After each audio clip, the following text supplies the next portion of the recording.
Hey, beautiful people. I'm finally back with part 5 of my testimony series. I truly appreciate you guys listening. Now let's continue. My abusive aunt couldn't silence me for too long.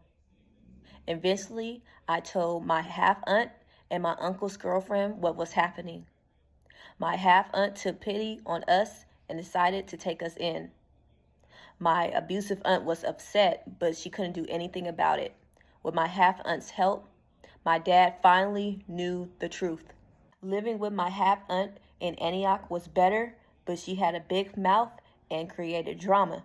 When we went to a gathering, she invited our abusive aunt to the party without even telling my sister and I. My anxiety rose as she came in, but she didn't stay for too long because some people were gossiping about her.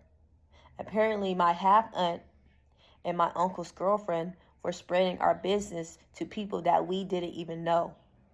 Reflecting back, I didn't appreciate how she handled us. You told other people about the abuse, and you guys found it amusing to bring the abuser in front of their victims.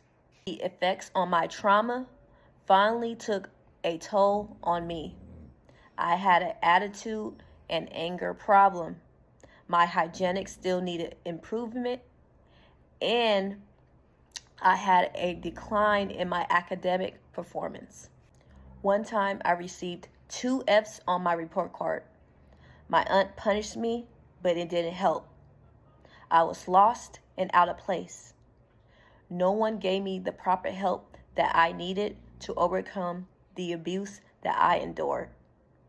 Deep down, I was crying out for help, but no one could hear me nor understand me. My aunt took us to a small church in Oakland. Around that time, I still didn't know God, and I was still hurt on how my abusive aunt and her husband laughed at me for trying to have a relationship with him. Despite all that, I was still open-minded.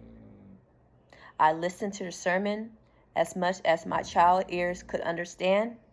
I even played an angel for the Christmas play. But that didn't help my relationship with God. He seemed so far away from my dark world.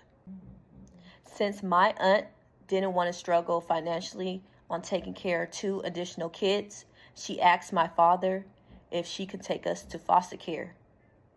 Fear of losing us, my dad said no.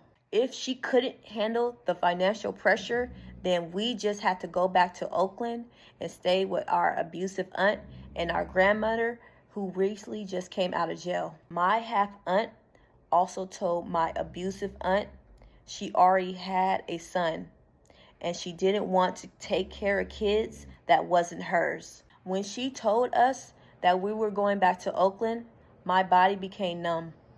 Sadness consumed me, and I entirely blamed myself on how I acted, gave attitude, and my poor academic performance. The most hurtful thing of all, my aunt didn't care on how I felt. Her mind was already made up. When we pulled up to my abusive aunt's house, tears poured down our faces as we grabbed our belongings from my aunt's car. My half aunt glared at us and said with so much venom, "Shut up." I don't remember her saying goodbye or even hugging us. We were back in our abuser's hand. Thank you. God bless. Stay tuned for part 6.